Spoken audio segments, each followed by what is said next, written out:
They warned him the threat was just talk. No one would be crazy enough to hit a clubhouse full of Hell's Angels and their kids. But as the sun dropped behind the lot, the homeless boy they'd let sleep in the garage saw it first, a plain box at the front door, taped too neatly, sitting where the kids liked to race past. He'd heard about bombs like this on the streets. Engines idled. A little girl laughed behind him. And without waiting for permission, he ran straight for the box as the first wire snapped. Welcome to Echo Tales family. If you're new here, hit subscribe right now, because this story is going to touch your heart in ways you don't expect. To my faithful subscribers who've been here since the beginning, may God continue to bless you richly. Before we begin, let's pray together. Heavenly Father, we come before you asking for your divine protection over everyone watching right now. Bless their families, Lord. Heal their bodies and their hearts, provide for every need, and give them a peace that goes beyond all understanding. Surround them with your favor, and let your presence be felt in their lives today. In Jesus' mighty name, Amen. Now, what you're about to see is the story of a homeless boy who ran straight into the path of a bomb to keep an entire family alive, on a day when their life was hanging in the balance, and no one else was willing to move. Eli heard the laughter before he saw the box. It floated across the Hell's Angels lot, light and sharp, cutting through the low rumble of idling engines and the metallic clink of tools from the open garage.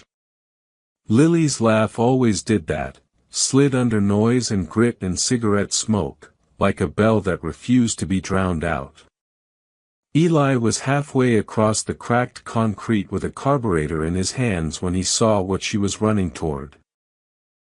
A shoebox-sized package sitting right in front of the clubhouse door, wrapped too neatly in brown paper, tape pulled tight, the edges squared like it had something to prove. If you're following along and feeling the tension already, hit like, subscribe, and drop a comment to tell me where you're watching from. I'd love to hear from you.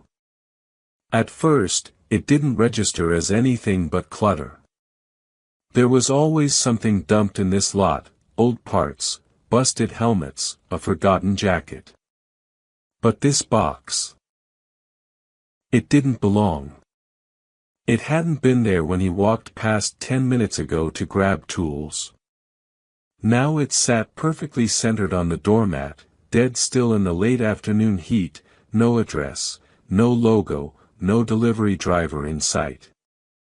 The skin between Eli's shoulder blades prickled. He set the carburetor on a nearby workbench, fingers slipping slightly from the grease, and wiped his palms on the thighs of his jeans. Sweat darkened the fabric, more from the Arizona sun than nerves, for now. The air tasted like hot dust and faint gasoline, that strange burnt sweet smell of a place where engines never really went quiet. Behind him, someone revved a bike, the sound booming off the cinderblock walls and rolling out toward the highway. It was a comforting noise, usually. Today it just made the silence around the box feel heavier. Eli. Lily's voice cut through again, closer this time. He turned his head. She was threading her way between parked Harleys, hair in two messy braids that bounced with every step. Her small boots scuffed at the gravel, her denim jacket too big, sleeves rolled up past her wrists. She had a crumpled drawing in one hand, something with too much purple and a shaky outline of a motorcycle, and her eyes were locked on him like she expected him to drop everything just because she arrived. A few yards behind her, Razor walked out from the clubhouse, filling the doorway without trying. Cut-off denim vest over a black t-shirt, arms inked to the wrist, beard tied at the end in a short leather strip. He had that tired, watchful look he'd been carrying for weeks now, the one that said he was counting exits even when he was smiling. His gaze flicked around the lot, touching every corner, before it landed on Eli. "Yo, kid!" Razor called. "You got that carb for me or you decided to marry it?" Eli almost smiled. Almost. His eyes slid back to the package. It sat there, quiet. Too quiet. He took a slow step forward, then another. The world seemed to narrow, Lily's footsteps, Razor's muttered curse at someone behind him, the distant hiss of a hose spraying dust off chrome, all of it fell back, muffled. The box pulled focus like a camera lens tightening. There was nothing written on it. No shipping label. No marker scribble. No club name, no goofy message from one of the guys. Just smooth, brown paper, folded with care and sealed with clear tape that caught the light in thin reflections. Eli's gut tightened. He'd seen something like this before. Not this exact box. Not this lot. But back when his bed was a stretch of sidewalk outside a convenience store and his blankets were whatever cardboard he could find in the dumpster, he'd spent hours pressed against the glowing windows, watching the news on the mounted TV behind the counter. One night, halfway through a stale muffin the clerk hadn't bothered to charge him for, he'd seen footage of a bombed-out biker clubhouse in Nevada. Smoke. Twisted metal. An anchor's serious voice saying, "Package," and "Doorstep," and "No return address." He'd stared at the image of a charred square of concrete where a front door used to be until his muffin turned to paste in his mouth. Now, that memory crawled up from the back of his mind and slammed into the present. "Hey," Eli called, throat suddenly dry. "Anybody order anything?" No one answered at first. The garage radio crackled under classic rock. A couple of prospects were arguing over a torque wrench, their voices rising and falling. Beth's laugh, the kind that rolled out of her chest and made everyone nearby stand a little straighter, spilled from the clubhouse kitchen window along with the smell of onions and something sizzling in a pan. Everything looked normal. Felt normal. But Eli's heart had started to pound in a way that had nothing to do with the heat. He took another step closer. Up close, he could see one corner where the tape overlapped, a small bubble of air trapped under the clear strip. Something metallic glinted in the tiny gap between paper and tape, a thin wire, not thicker than a piece of twine, disappearing back into the seam. His mouth went cold. He knew nothing about explosives. But he knew what anger looked like. He knew what it sounded like when men talked low and sharp in alleys, promising payback with words he wasn't supposed to hear. And for weeks now, Razor and the older guys had been talking like that in the clubhouse behind closed doors. Iron Cross. Out-of-town crew. Territory. They don't care if kids are around, bro, you know that. He hadn't meant to overhear. He'd just been passing with a crate of oil when the door cracked and the words spilled out. Now those words wrapped around the box like a second layer of tape. Eli. Lily again, closer. I finished your bike picture. Look. He jerked his head up. She was maybe 20 feet away, weaving between the last line of bikes and the picnic tables. The drawing flapped in her hand. Her cheeks were flushed, smiling wide, oblivious to the way his pulse had jumped. Behind her, Beth stepped out of the kitchen, wiping her hands on a towel, eyes on Lily like she always did, like there were invisible strings tying them together.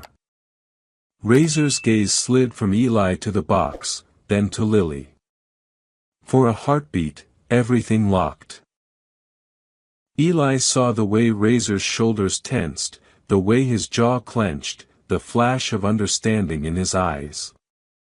Razor opened his mouth. Eli didn't wait to hear what he was going to say. His brain threw up a collage of images in the space of a second, his stepfather's red face leaning over him, spitting. If you disappeared, no one would notice.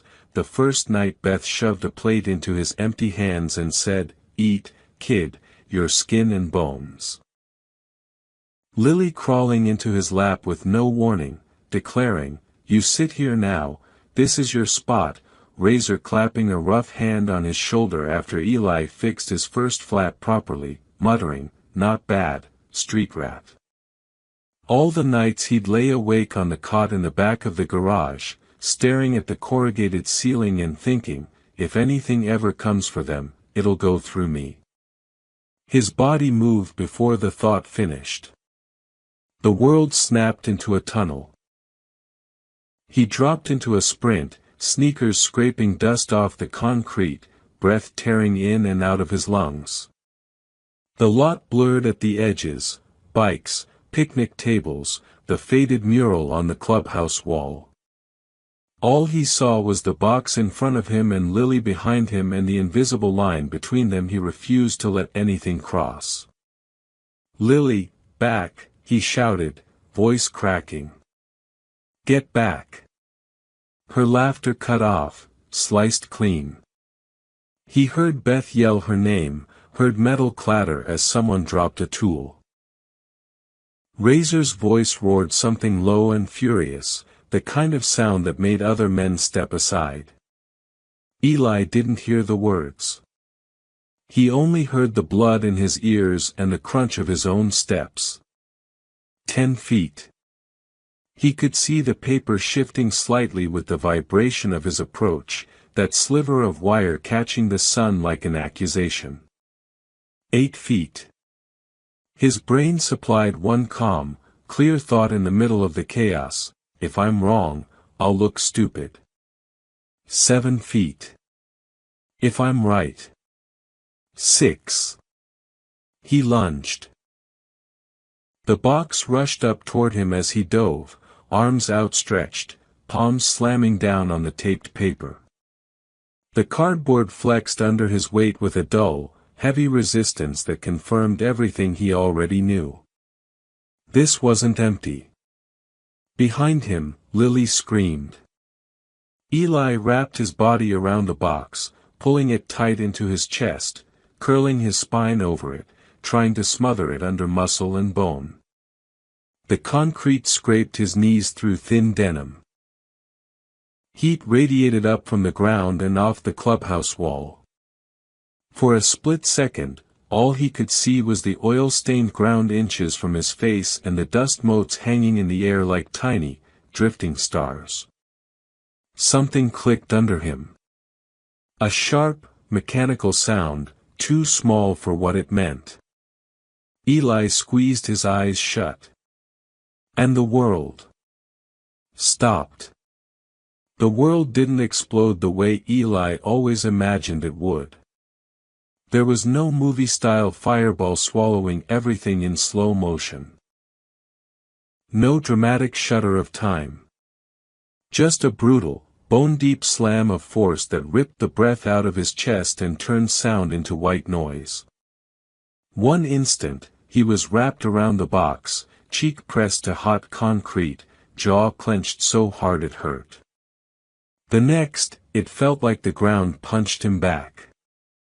Pressure tore through his body, a violent shove that started in his spine and detonated outward. The cardboard under him disintegrated into splinters and shrapnel. Something sharp and molten ripped into his back, his shoulders, the backs of his arms. Heat flooded his nerves, so bright and sudden it was almost cold. For a heartbeat, there was nothing but white. Light. Noise. Pain with no edges. Then the world crashed back in all at once. The sound hit first. A roar like 100 engines all redlined at once, overlaid with the shriek of tearing metal, glass shattering, and a high, piercing whine that didn't seem to come from outside at all. It screamed inside his head, drowning everything, until it became the only constant rhythm he could feel. Eli's face slammed into concrete. His teeth clicked together hard enough to make sparks behind his eyes. The breath punched out of him in a wheeze he couldn't hear. For a few terrifying seconds, he forgot how to inhale. His lungs burned, empty but somehow still on fire, like they'd been scrubbed out with gasoline. He tried to move and discovered he didn't know where his arm ended and the rest of him began. Heat crawled down his back in jagged lines. His skin felt wet and too tight all at once. The smell hit him a split second later: burned cloth, hot metal, dust, and something darker, coppery and thick that rolled into his nose and clung there. Blood. His blood. Shapes moved in the blur beyond his eyelashes. Concrete dust hung in the air like fog, glowing orange in the late sun. Bits of paper fluttered around him, little glowing scraps of the box he'd thrown himself on. One landed in front of his nose, curling black at the edges. He tried to lift his head. Agony stabbed through the back of his neck, down his spine, like someone was pushing a hot nail between his vertebrae. His vision pulsed black at the edges, threatening to swallow everything. He let his head drop back down, cheek scraping on grit and tiny shards that dug into his skin. Somewhere beyond the screaming in his ears, another sound cut through. Lily. Beth's voice. Raw, shredded. Eli's heart lurched so hard it hurt. He forced one eye open wider. Dust burned his lashes, he blinked against it, each movement a grind of sand. The other eye refused to cooperate, swollen shut or something worse, he couldn't tell. The world tilted and rolled. Shapes resolved. The clubhouse windows were spiderwebbed with cracks. A couple of bikes had tipped over from the blast, chrome glinting at weird angles, handlebars twisted. Smoke curled from a charred circle on the concrete where the box had been. Where he still lay. Movement to his left, boots, lots of them, pounding across the lot. Black leather vests, patches, arms inked and tense. The Hell's Angels were converging on him from every direction, faces drawn tight, eyes wide. But Eli wasn't looking at them. He was searching for a small denim jacket and 2 braids. His throat scraped when he tried to speak. Nothing came out at first but a dry, broken rasp that tasted like metal. He swallowed, liquid slid down wrong, coughing sparks of pain through his ribs. Lee, Ly. It was barely a whisper.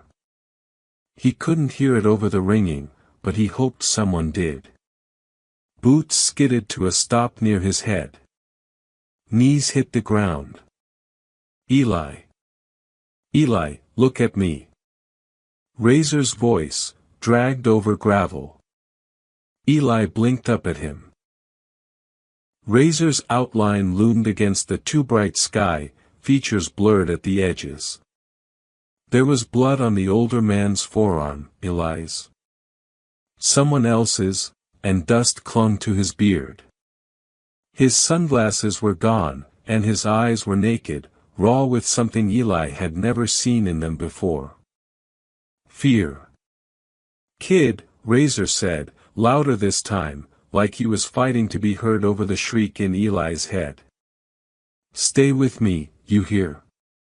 Eli tried to nod. His neck answered with a lightning bolt of protest. His stomach rolled. Lily, he forced out, voice a half-broken gasp. Beth. Razor's jaw clenched. His gaze flicked to the side, following Eli's unfocused stare, then snapped back. They're good, he said. You got it all. They're fine. You hear me? You did it. Relief crashed through Eli so hard it almost drowned the pain. His body loosened, some inner fist unclenching. The lot around him fuzzed at the edges again, colors bleeding into each other. He let out a shaky breath that ended in a cough. Fire tore down his chest. Wet warmth spilled from his lips, running down his chin, tasting like a mouthful of pennies. Razor swore under his breath, soft and vicious.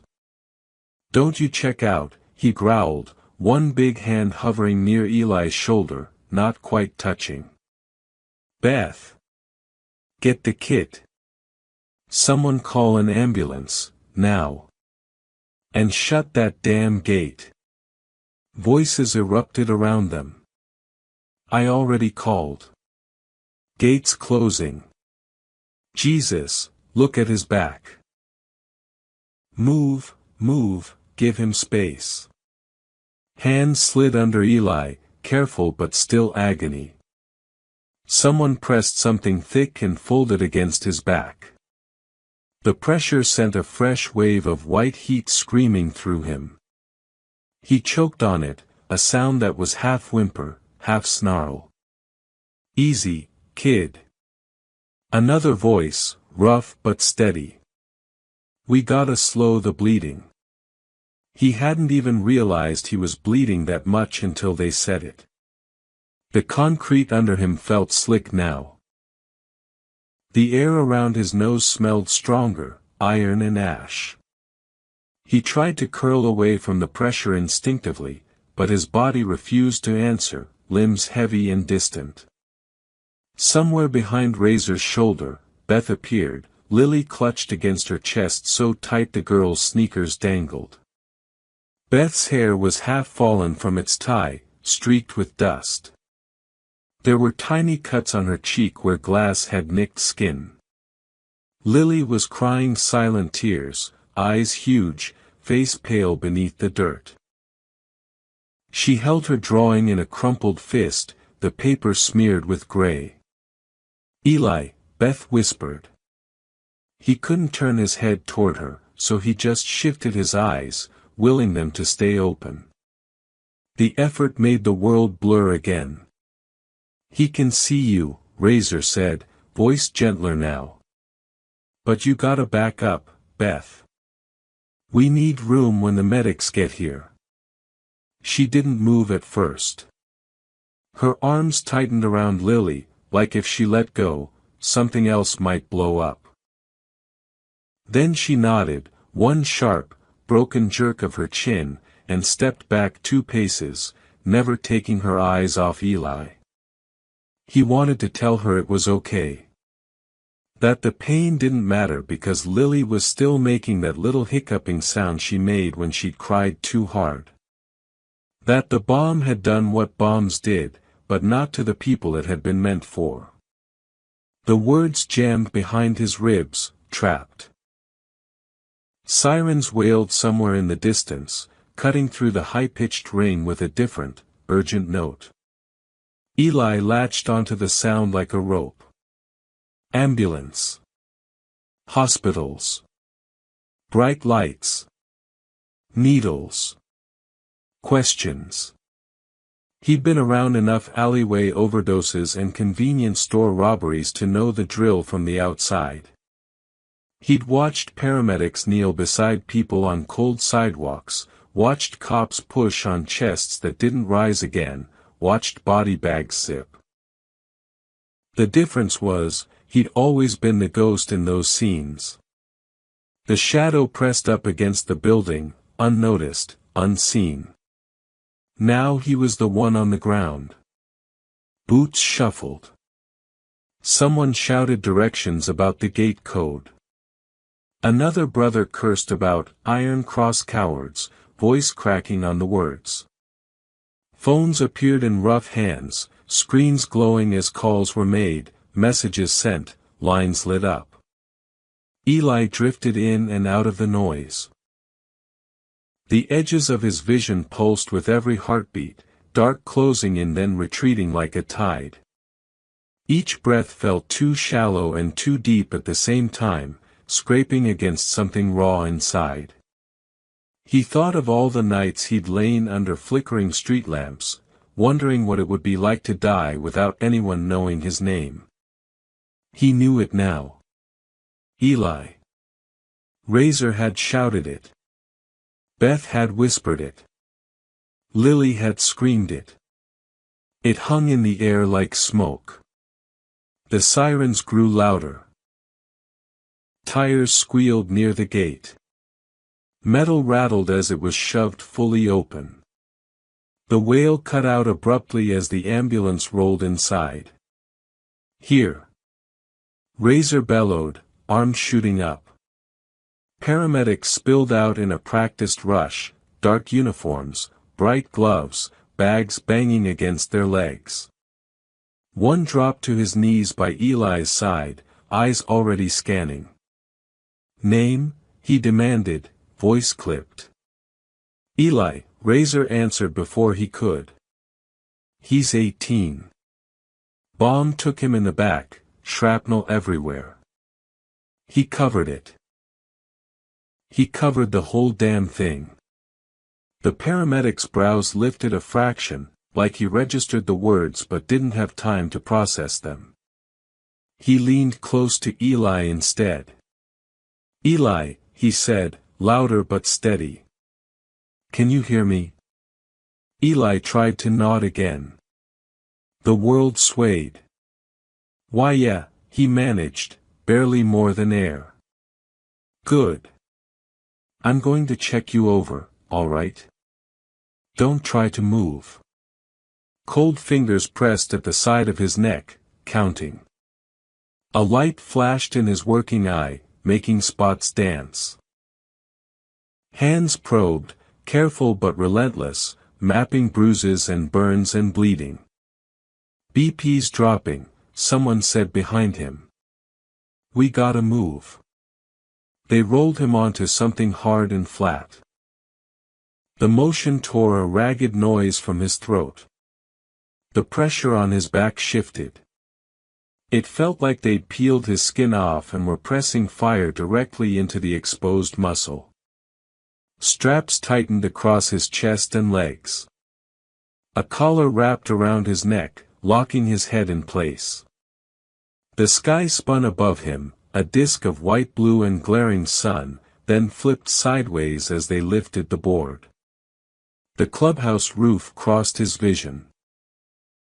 The mural of a skull with angel wings loomed, its painted eyes staring down. Beyond it, the lot spread out, scattered bikes, shattered glass, men standing with fists clenched and jaws clenched harder, Beth and Lily still fixed in place like they'd grown out of the concrete. Lily tore one arm free long enough to wave her crumpled drawing at him, hand shaking. He tried to smile, but his face wouldn't obey. The ambulance swallowed him. Inside, the air was cooler, smelling of plastic, antiseptic, and adrenaline. The world shrank to the small metal box and the people moving around him in controlled chaos. One paramedic slid in beside his head, another at his legs. The doors slammed, turning the outside roar into a muffled thud. Lights flickered, then steadied. Hang in, Eli, the paramedic at his side said, voice closer to his ear now. We're 5 minutes out. You're not doing this alone, okay? The word alone snagged in his chest. He wasn't. For the first time in his life, he wasn't. Through the front window of the ambulance, he caught a narrow strip of the lot as they lurched forward, and his breath hitched. Bikes. Rows of them already lining up behind the ambulance, engines snarling to life in a rolling wave. Razor at the front on his matte black Harley, face set stone, Beth and Lily visible further back by the gate, swallowed in a sea of leather and chrome. Headlights flared. The ambulance pulled onto the road. And behind them, engines thundered as the first line of Hell's Angels roared out to follow. Eli's vision dimmed at the edges again. The ringing in his ears deepened, swallowed by the rumble of what sounded like an entire storm of motorcycles building behind them. He tried to ask how many were there, how many were coming. His lips moved, but no sound came. In the cramped, bright interior, with needles sliding into his arm and a mask pressed over his mouth, the last clear thing he felt was the vibration of engines through the metal floor. And the ambulance shuddered as something slammed into its side. The impact jolted Eli harder than the explosion had. The stretcher jumped under him, straps biting into his chest and thighs, metal groaning as the ambulance lurched sideways. One of the paramedics cursed, grabbing the railing above his head as equipment swung wild on its hooks. For a second, Eli thought the bomb had gone off again. Then he felt the ambulance skid. The siren's wail stuttered as the whole vehicle fishtailed, tires screaming against asphalt. The world outside the thin walls became a smear of light and shadow, road, desert, sky, a blur of motion rolling past too fast and too close. "Hold him!" Someone shouted, voice sharp and too loud in the cramped space. Hands slammed down on Eli's shoulders, pinning him to the board as momentum tried to throw him sideways. Pain detonated through his back in a fresh wave, streaking down his legs, up into his neck. His vision flared white, then snapped back into harsh, grainy focus. Through the tiny rear window, he caught a glimpse of what had hit them. A dark truck, big and boxy, had swerved close enough to clip the side of the ambulance.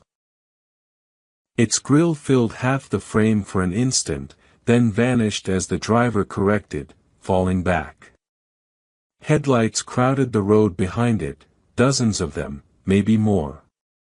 Some were the clean, bright beams of cars. Others were lower, twin points of white riding close to the pavement. Bikes.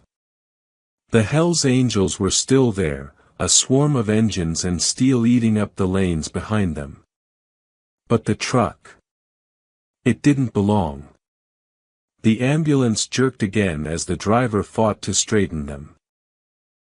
The siren's pitch shifted, rising higher, more frantic, as if even the machine knew something had just changed. "Are we hit?" the paramedic by Eli's feet yelled toward the front. "Some idiot just sideswiped us," came the answer from the driver, voice crackling through the tiny opening. "He's still on our ass." The paramedic beside Eli flicked a quick glance toward the back window, jaw tightening. "Keep him stable," he muttered, more to himself than anyone else. "We're not stopping." Eli tried to swallow, but his throat was sandpaper. The oxygen mask pressed over his nose and mouth hissed softly, fogging at the edges with each shallow breath he managed. The smell of plastic and antiseptic fought with the lingering tang of smoke and blood. His head throbbed in time with his heartbeat. Each pulse sent a hot, heavy ache radiating from the wounds in his back. Numbness tingled in his fingers, creeping up his arms like his body was slowly forgetting where he ended. The truck's headlights filled the rear window again for a heartbeat. Closer. His mind tried to make sense of it through the fog. Accident. It could be an accident. People drove like idiots all the time. He'd seen drivers cut off ambulances before, watched them roll through red lights like sirens were just background noise.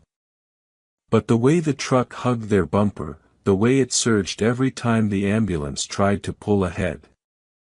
Accidents didn't look like that. He thought of Iron Cross. Of the whispers in the clubhouse. Of Razor's tight shoulders and the way his hand had hovered near the knife on his belt for days. He'd ruined someone's plan. He'd thrown himself on a bomb, and he'd failed to die. Maybe that mattered more than he wanted to believe. A spike of fear cut through the haze, sharp and clean. It wasn't for himself. Not entirely. If someone was willing to hit the clubhouse with a bomb, to risk children and families just to make a point, what did a crashing ambulance mean to them? The truck surged again. Metal screamed as it clipped the back corner of the ambulance. The whole box shuddered, throwing the paramedic at Eli's side against the wall. The man grunted, caught himself, and shot a look at Eli's face. "You staying with me?" he asked, voice tight but steady. Eli tried to nod. The collar around his neck made the movement tiny. His vision blurred, then sharpened around the paramedic's eyes, dark, focused, a crease of worry at the edges. "Good," the man said. "Keep doing that. You tap out on me, I'm gonna be pissed."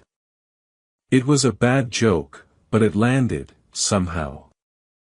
A thin thread pulling Eli back from the edge. The engines outside grew louder. Not just the low, steady hum of the ambulance and the grinding whine of its stressed axles, but the layered growl of motorcycles. Through the window, in brief flashes between the truck's looming shape, he could see them. Bikes flanking the road. Some behind, some starting to move up along the sides. Leather vests, helmets, shoulders hunched forward in riders' stances. Headlights bobbed with each rise and fall of the road. The Hell's Angels weren't just following anymore. They were closing in. One bike slid up on the truck's left, its rider leaning forward, hand lifted as if to signal. Another came up on the right, closer to the ambulance, engine snarling.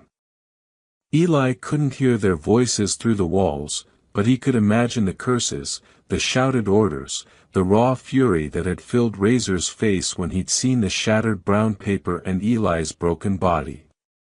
He shouldn't have been here.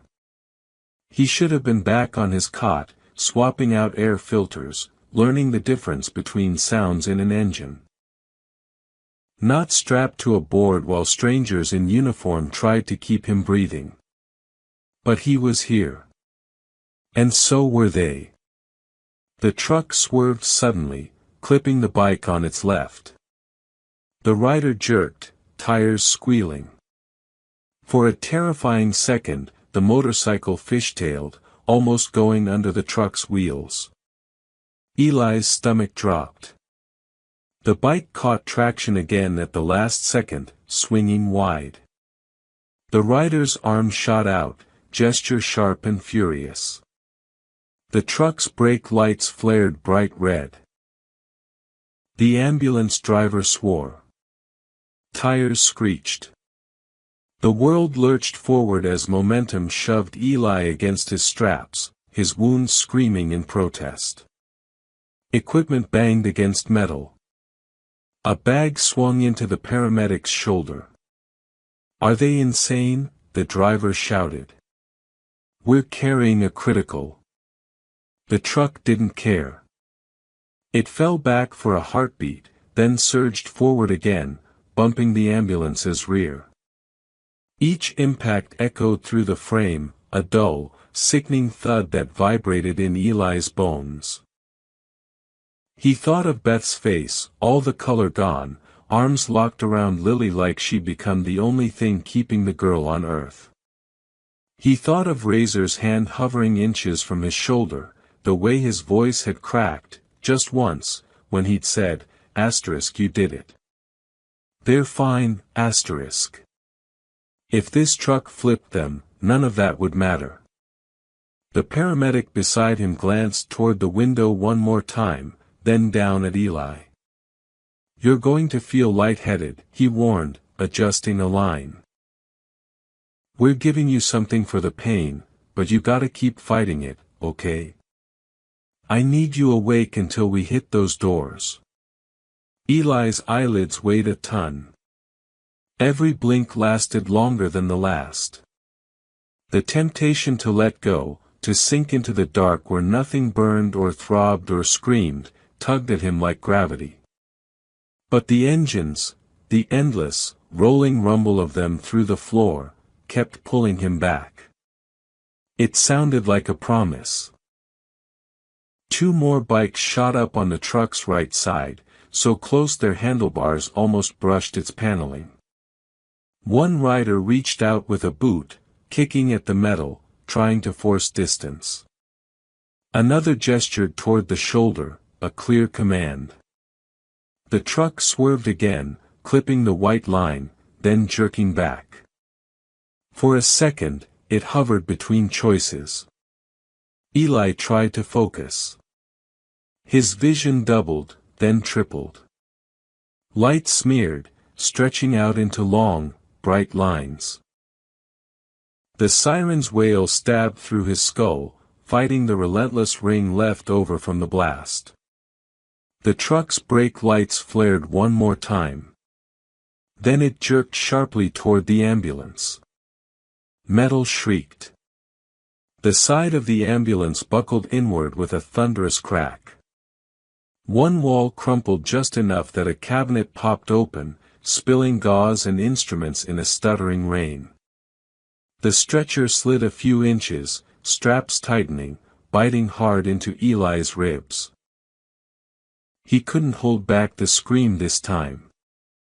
It ripped out of him, raw and animal.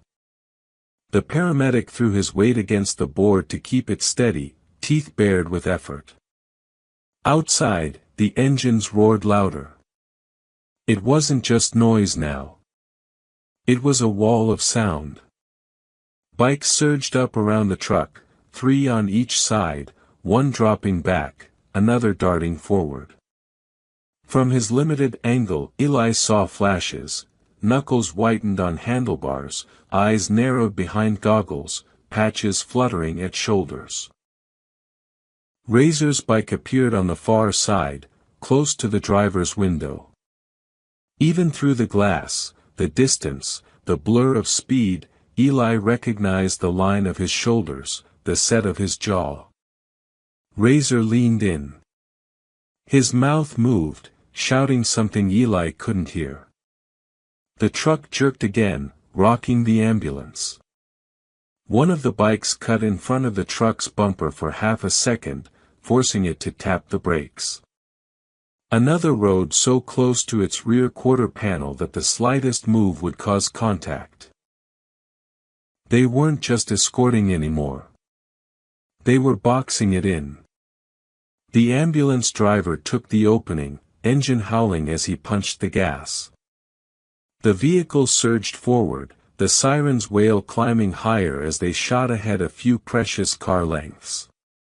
"Almost there," he yelled. "I see the exit. Hospital."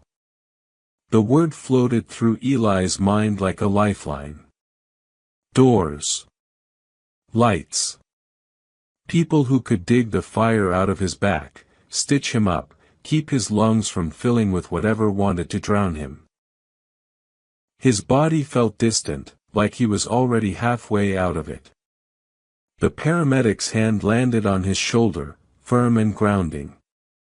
"Stay with me, Eli. Don't quit now." He tried to answer.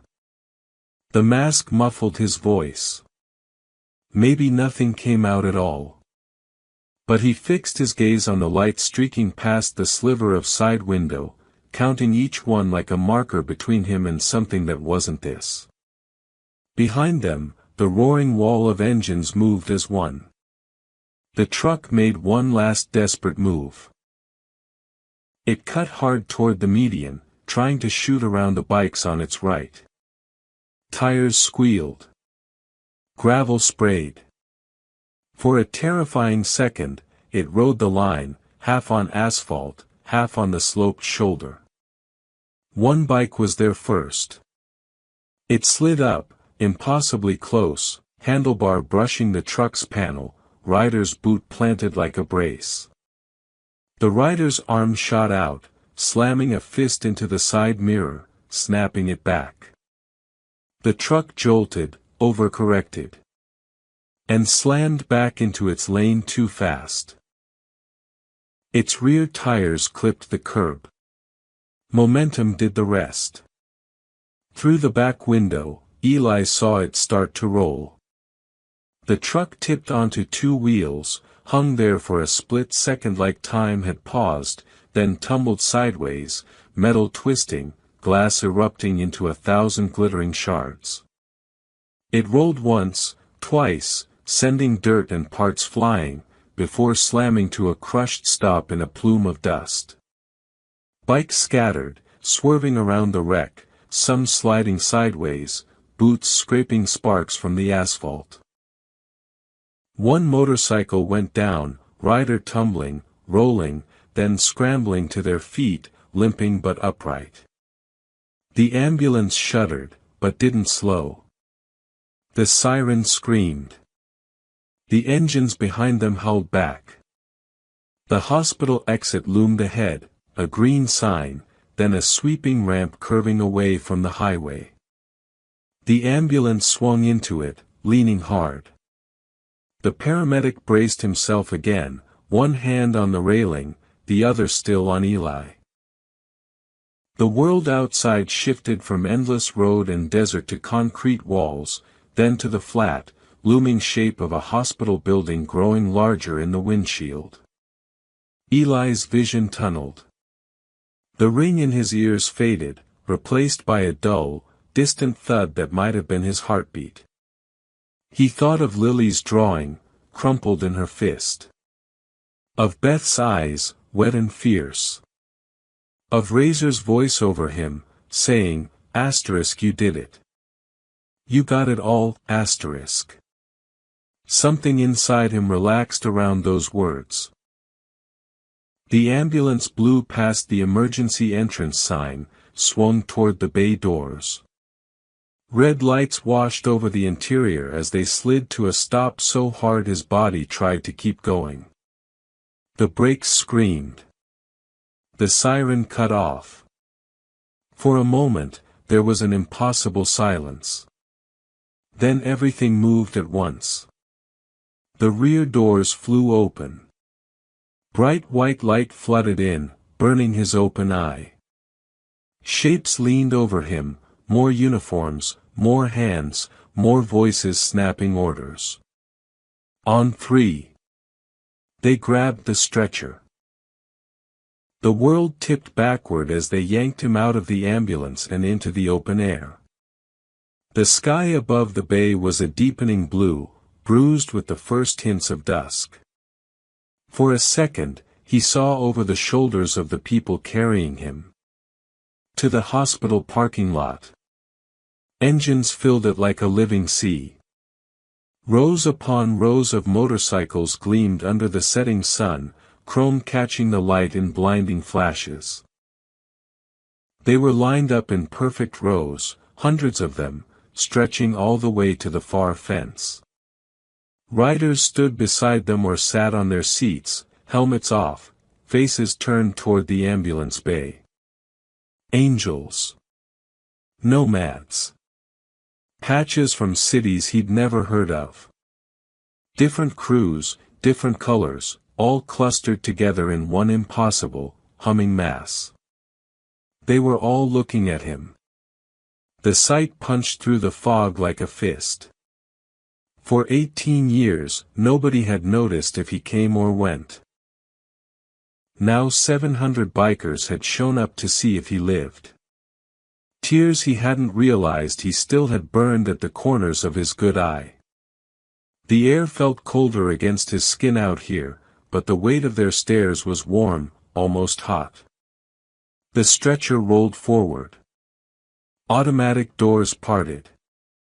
Fluorescent lights replaced the sky. The last thing Eli saw before the doors slid shut was Razor stepping out from the front line of bikes, eyes locked on him, lips moving around words Eli couldn't hear.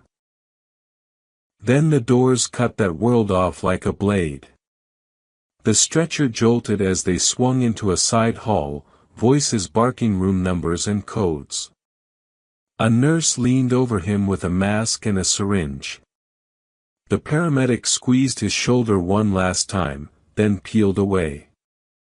"All right, Eli," someone said. "Count backwards from 10 for me." He didn't make it to 8. The anesthetic hit like a wave, cold and heavy in his veins. The ceiling blurred into streaks of white. The pain in his back dulled, then numbed, then vanished altogether. Darkness rose up, soft and deep. He let it take him. Somewhere, far away, he thought he heard the muffled rumble of engines echoing through concrete, refusing to leave. And as the black closed over his head, a single thought cut through, clear and impossible. If they were all out there for him, then whatever came next would not be simple. Or safe.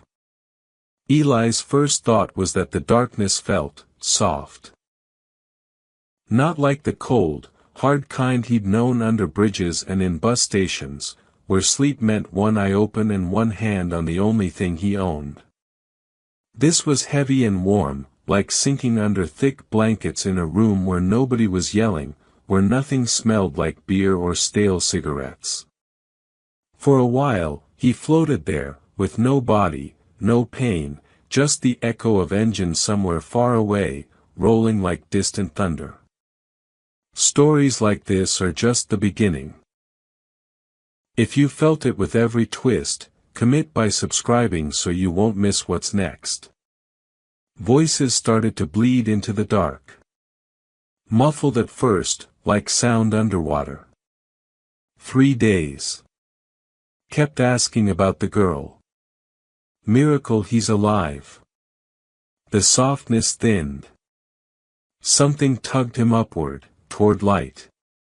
Eli surfaced into brightness all at once. Harsh white ceiling. The steady beep beep beep of a monitor. A plastic taste in his mouth and a weight in his arm. For a second, he panicked. Body trying to jerk, lungs trying to drag in air too fast. Pain hit a moment later.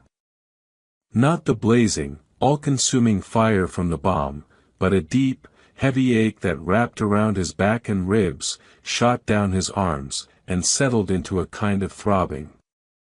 His muscles protested even the thought of moving. "Easy, kid. Easy." The voice was rough and low, familiar enough to cut through everything. Eli blinked, forcing his good eye to focus. The room swam, then steadied. Razor sat in a padded chair beside the bed. He looked wrong. Not because of the worn black vest or the tattoos or the braids in his beard, those were exactly where they were supposed to be. It was everything else. The lines around his eyes were deeper. Dark smudges bruised the skin under them. His hair was shoved back like he'd run his hands through it 1,000 times and forgotten to stop. There was a faded smear of something dark on his collar, as if he'd wiped at his face and missed a spot. He was slouched forward, elbows on his knees, fingers laced together so tight his knuckles had gone pale. When he saw Eli looking back, his whole face crumpled for a second, like someone had let go of an invisible thread holding him together. "Thank God," Razor breathed. The words were rough, scraped raw.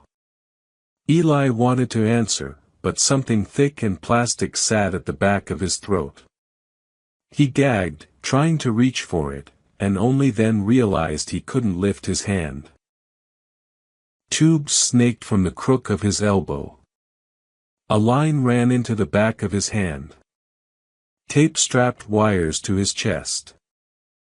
Razor half rose, hitting a button near the bed with more force than necessary. "Hey," he barked toward the open door. "He's awake." The minutes that followed blurred again. A nurse appeared, then a doctor. The plastic tube slid from his throat in one awful, burning pull that left him coughing until his lungs felt shredded. Lights flashed in his eyes. Fingers pressed at his limbs, his spine, the bandages that wrapped his chest and shoulders. He caught fragments. Shrapnel removed. 43 pieces. No spinal damage. Lucky. Every time Eli tried to speak, the doctor told him to save his voice. When the room finally emptied, leaving only the soft beep of the monitors and the hum of air through a vent, he turned his head a fraction toward Razor. "Lily?" The word scraped out like broken glass. Razor's eyes shone. "Safe," he said, voice thick. "Beth too." Not a scratch on either of them. "You took," he swallowed hard, jaw flexing. "You took it all, kid." The tension that had been coiled in Eli's chest since the second he'd seen that box finally loosened. He let out a shuddering breath. Wetness stung his eye before he realized he was crying. He wasn't sure if he was crying because he hurt, or because he didn't, not in the way that mattered most. He'd never mattered this much before. Not in any equation. Razor scrubbed a hand over his face, palm rasping against his beard. "Bomb squad came through," he said. Said whoever built that thing knew exactly where to put it. "Front door, sweet spot." "If you hadn't," he trailed off, looking at the wall for a long moment, breathing slow, like he was trying to find words that didn't exist. "They said the blast radius would have taken out half the front of the clubhouse. Kitchen. Picnic tables. Kids' corner." His eyes cut back to Eli. "You get what I'm saying?"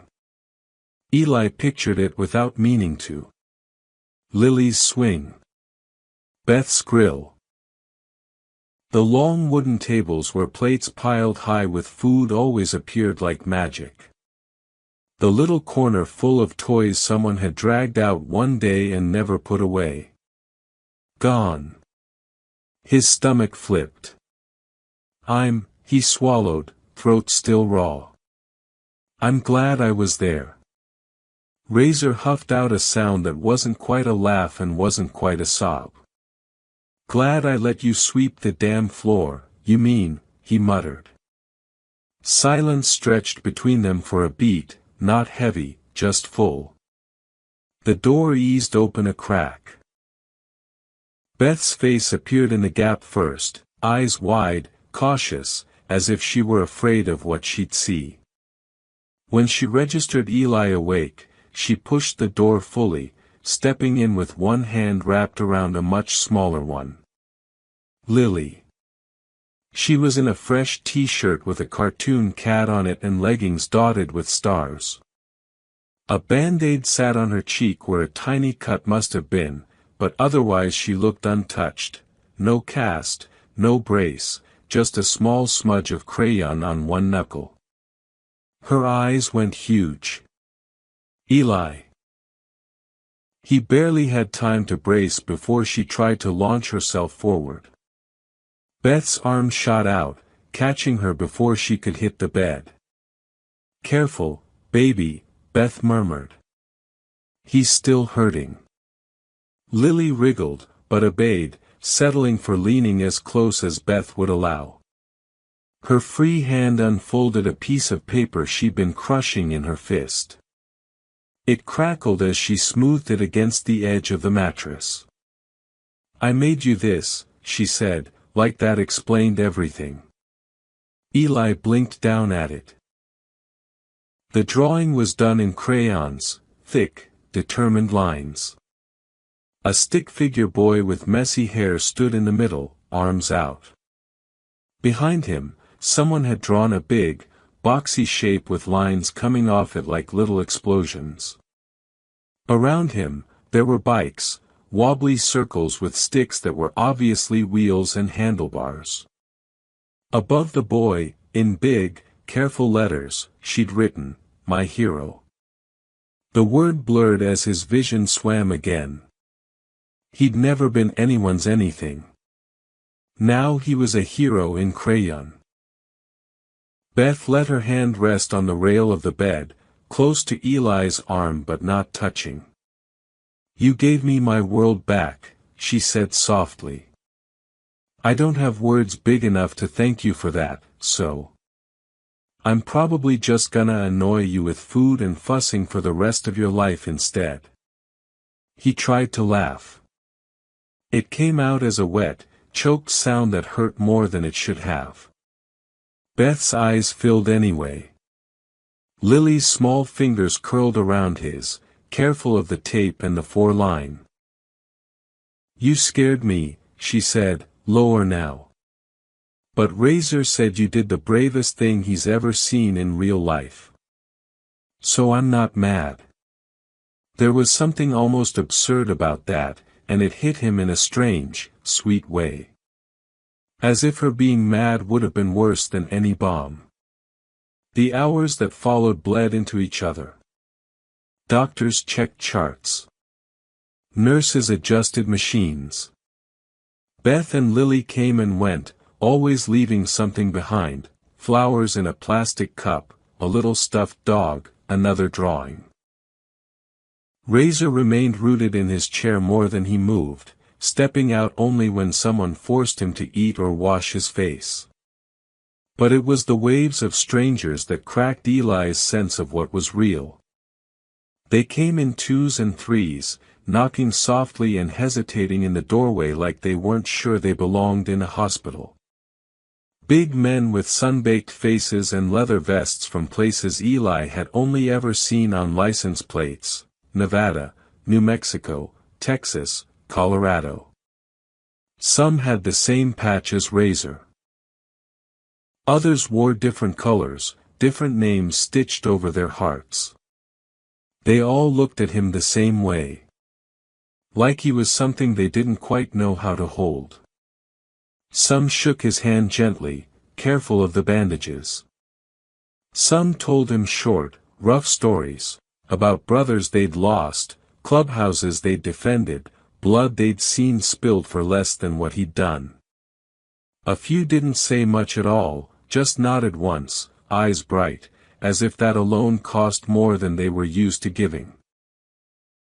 Every time the door closed behind another set of boots, Eli stared at the ceiling for a long moment, trying to process the idea that men from miles away had ridden here for him. 3 days ago, he'd been a ghost sweeping floors. Now bikers he'd never met were calling him brother like it was a fact. On the 4th day, Razor walked in carrying something draped over his arm. The usual noise in the room: machines, hallway footsteps, Lily humming under her breath as she colored in the corner, seemed to fade around the edges. Razor didn't sit right away. He stood at the side of the bed, looking down at Eli with a face that was too serious to read. Then he took a deep breath, like he was gearing up to kick down a door. "You came to us a kid with nothing," he said quietly. "No home. No people. No place where your name meant anything." Eli stared at him, suddenly afraid in a way the bomb hadn't made him. "But you worked," Razor went on. "You shut your mouth when you needed to, you listened, you learned. You treated every bike in that shop like it mattered. You treated my kid like she was made of gold. His voice wobbled on that last word. He cleared his throat. And then you saw danger coming for her, and you ran into it. He unfolded the thing on his arm. Black leather, worn and soft at the edges, caught the light. A familiar patch blazed across the back, skull, wings, letters that had always seemed too big, too loud. On the front, over the left chest, above where a heart would be, white stitching picked out a name in careful letters. Eli. It didn't feel real. Razor laid the vest carefully over the blank space at the foot of the bed, smoothing it out with his palm like it was something fragile. You're not some stray we took pity on, he said. You bled for us. You put your body between a bomb and my family. That makes you one of us in a way 100 years of prospecting couldn't. His gaze locked with Eli's. If you want it, this is yours. Time stretched out. Eli looked at the vest. At his name. At the patch he'd spent months staring at from the outside, never imagining it would be more than a symbol of a life that wasn't his. He thought of his stepfather, beer can in hand, voice a low, constant poison, asterisk if you disappeared, nobody would notice. Asterisk he thought of cold nights and colder mornings, of cops nudging him awake with the heel of a boot, of being wallpaper in other people's lives. Then he thought of 700 bikes lining a hospital lot. Of Lily's drawings. Of Beth's hand steady on the bed rail. Of Razor's voice breaking when he'd thought Eli might not wake up. His good hand trembled as he reached down, fingers brushing the leather. It was heavier than it looked. It felt like the weight of something final. Are you sure? He whispered. Razor let out a sound that might have been a laugh if it hadn't come out so rough. This isn't charity, kid, he said. We don't hand those out 'cause we feel bad. You earned it. In the hardest way there is. He leaned in, big hand settling gently on Eli's shoulder, careful of the injuries. You belong, Razor said. No hesitation. No doubt. Whether you put that on or not, you're ours. But if you do, then the rest of the world sees it too. Eli swallowed hard. All his life, belonging had been a door that slammed in his face. Now it was lying at the foot of his bed, stitched in white. He nodded, once. Razor's eyes softened. All right then. With Beth's help and a nurse's careful hands, they eased Eli upright, pillows stacked behind him. Every inch felt like a mile, his muscles protesting, stitches pulling. Sweat broke out along his hairline. But when Razor lifted the vest, sliding it gently around his shoulders, the pain faded into something else. The leather settled against his hospital gown with a whisper. It smelled like the garage. Like dust and oil and long rides under open sky. Lily gasped, hands flying to her mouth. You look so cool, she announced, solemn and awed. Beth's laugh came out on a choked breath. There were tears on her cheeks again, but her smile was steady. Razor stepped back, eyes shining as he took in the sight. Eli, he said, almost formal. Welcome to the family. The room felt too small to hold what those words did to him. For a long moment, Eli couldn't speak. His throat closed around the ache there. He let his hand rest over the stitched name on his chest, feeling the faint, steady thump beneath. He had almost given that heartbeat up. Now it echoed under a symbol that said he wasn't alone. Thank you, he managed at last, voice rough but steady. For everything. For this. Razor shook his head. You gave us everything first, he said quietly. We're just catching up. Outside the window, the last of the sunlight dipped below the horizon. Parking lot lights clicked on in a ripple, washing the rows of motorcycles in pale gold. Engines turned over, one by one. The sound rolled up through the walls and into the room, a low, steady roar, deep enough to feel in his bones. He'd heard that sound from sidewalks and alleyways, always as something distant, untouchable, meant for other lives in other worlds. Now it vibrated in his chest under a vest that carried his name. Eli closed his eye, letting the rumble settle into him. He'd gone from invisible to irreplaceable in the span of a single, reckless leap. He knew the danger wasn't over. Whoever laid that bomb wasn't done. 700 bikes didn't gather without the world noticing. Attention, he'd learned on the streets, could be a weapon all its own. But for the first time, he wasn't facing any of that as a kid alone on concrete. He was facing it as a brother. As the engines outside swelled into a unified thunder that rattled the glass, Eli tightened his fingers over the patch on his chest. And thought, with a mixture of fear and fierce pride, that whatever came next in this war between clubs would have to deal with him too.